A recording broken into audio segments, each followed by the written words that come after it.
Bismillahirrahmanirrahim. Assalamualaikum warahmatullahi wabarakatuh. Alhamdulillah. Allahumma sholli ala sayyidina Muhammad ibni Abdillah wa ala alihi wa sahbihi wa mawala. Diawali dengan doa dari saya untuk sahabat-sahabatku yang sedang mengalami pemulihan psikosomatis, GERD, asam lambung, dan anxiety. Jangan pernah putus asa dari rahmat Allah. Bersyukur pagi hari ini, bersyukur. Ucapkan alhamdulillah, ucapkan terima kasih ya Allah atas mata, telinga, kemudian tubuh yang masih Allah urus dan usia yang masih Allah berikan kepada kita semuanya. Mudah-mudahan sahabat-sahabat semuanya dikuatkan, sehatkan jiwanya, sehatkan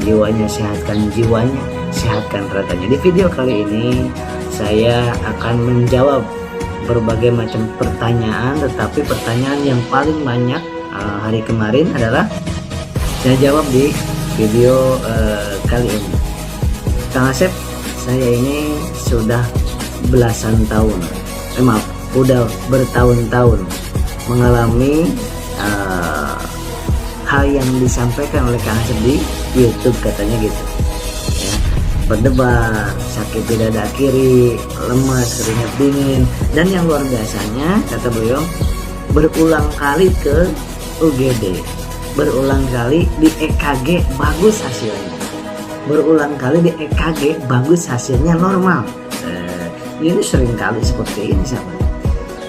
Nah, kemudian beliau menyampaikan lagi, tapi pada kemarin ini pas dicek EKG itu ada kelainan, kata dokternya. Apa kelainannya?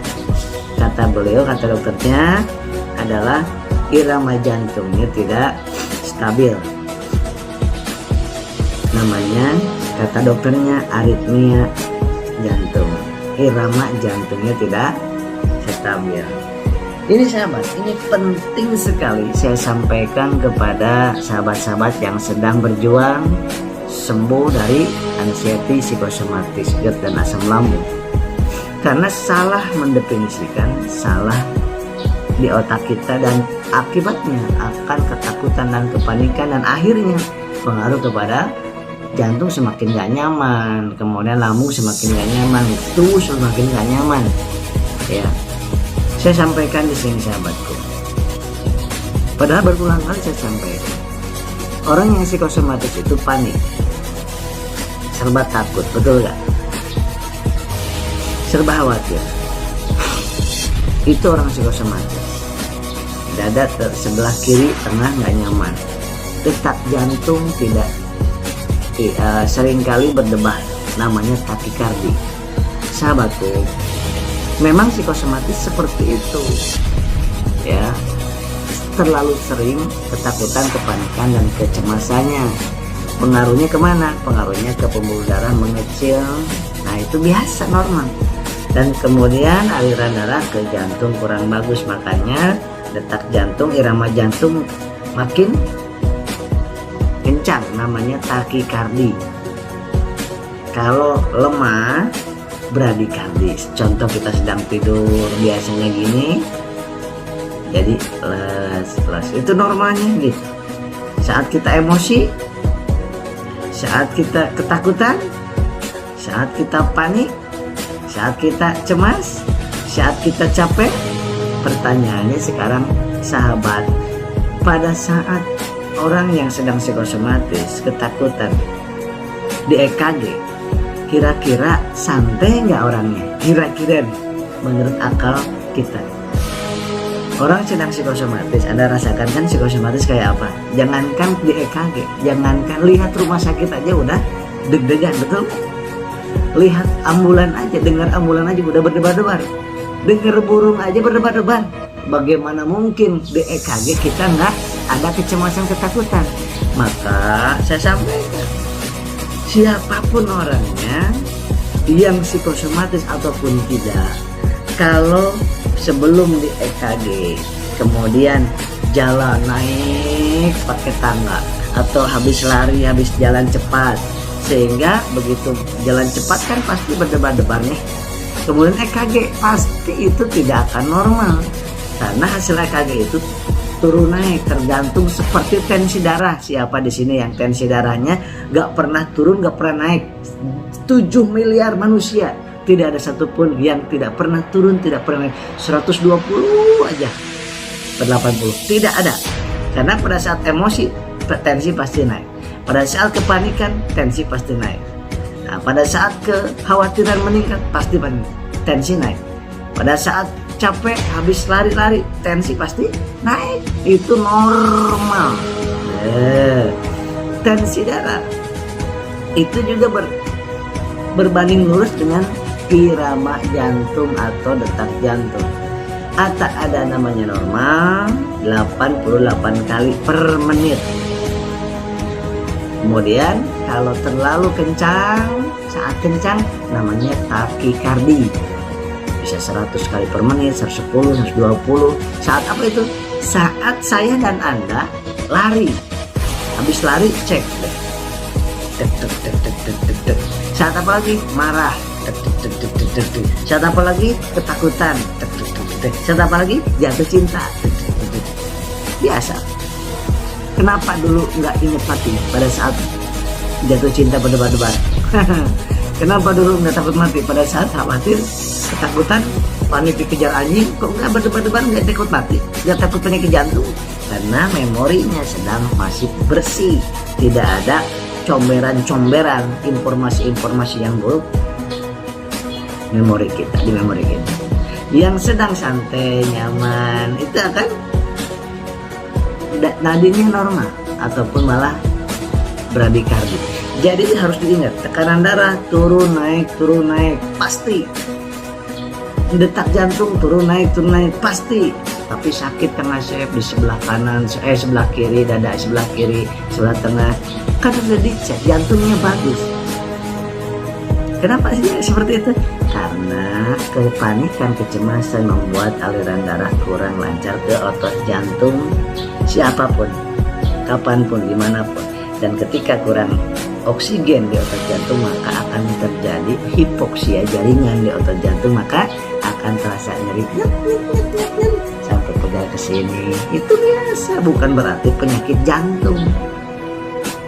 Makanya jangan banyak-banyak nonton dan lihat, baca tentang penyakit-penyakit. Udah aja, mendingan bodoh aja sahabat. Yang sedang psikosomatis mending bodoh aja, mending serba nggak tahu aja, lebih enak hidup. Ya, saya ini khusus ya, video ini khusus untuk yang penyakit psikosomatis, anxiety dan penuh kepanikan, ketakutan. Ini khusus ya, bukan untuk orang normal, tidak berguna ini untuk orang normal.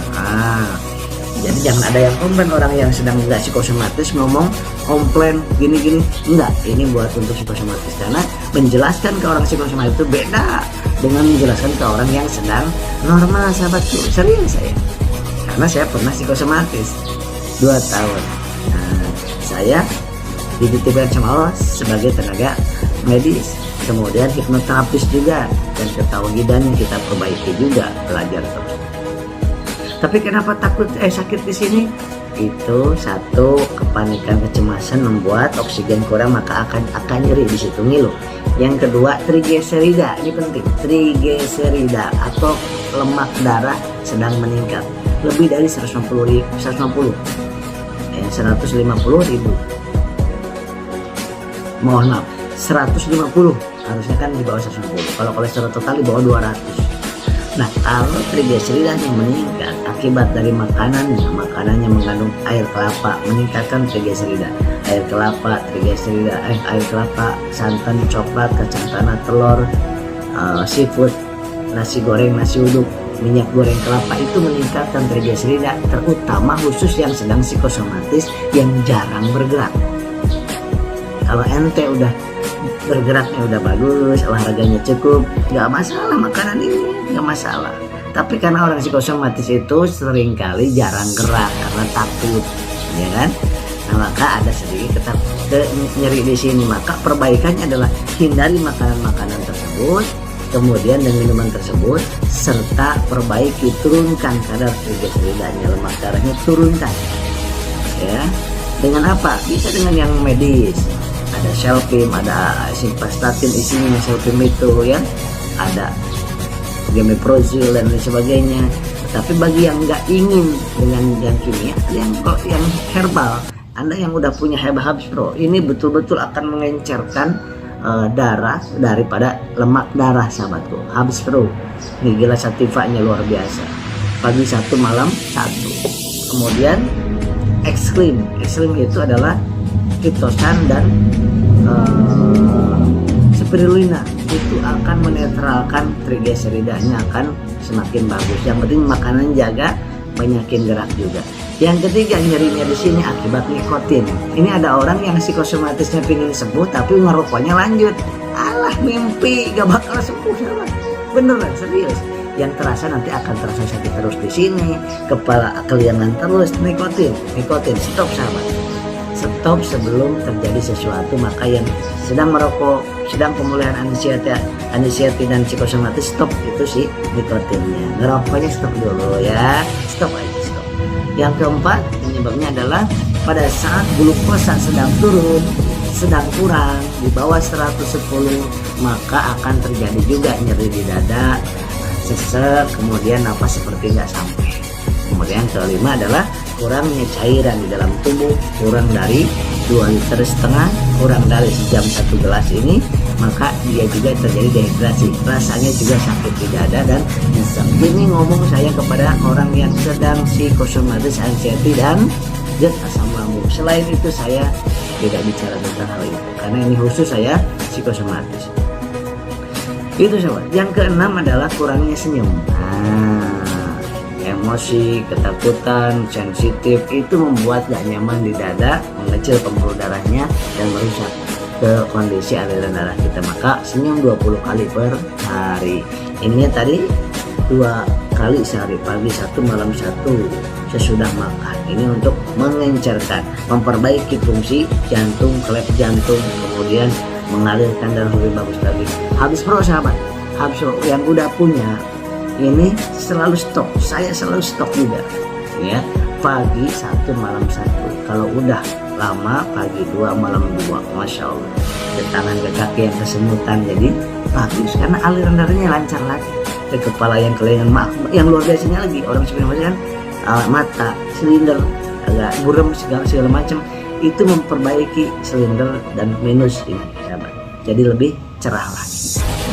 Habs Pro, jadi gunakan ini untuk 50 kapsul ini untuk 12 atau 10 hari. Jadi kalau untuk sebulan 2 atau 3 botol ini. Stok di rumah, stok ya. Tapi bagi yang nggak mau yang ini bisa dibeli di apotek juga, yang namanya yang tadi saya sebutkan, ada Emeprozil, ada Selpin, ada Simvastatin yang 10 mg aja dulu ya. Itu gimana cara ngecek trigliseridanya? Ke laboratorium, ceknya di sini. Kalau di sini kolesterol total doang, di sini yang dicek ya, yang diambil di lengan di laboratorium. Insya Allah sahabat, makanannya lihat di video-video saya yang sebelumnya yang saya tulis pakai whiteboard itu, makanan yang boleh dan yang nggak boleh dikonsumsi orang yang sedang psikosomatis. Insya Allah sahabat, dan ketahuidannya perbaiki, taatnis, yakinnya, ridho, terima. Terserah mau pingsan memang enggak, terserahmu ya Allah. Yang penting makan minum manis, air putihnya jangan dilupakan. Tak baru bilang terserah. Selama ini takut pingsan, ternyata nggak pingsan. Dari dulu sakit mati, takut mati, masih hidup sampai sekarang. Oh, kalau begitu terserahmu karena memang udah cek sama Allah. Tetapi tugas kita ikhtiarnya maksimal.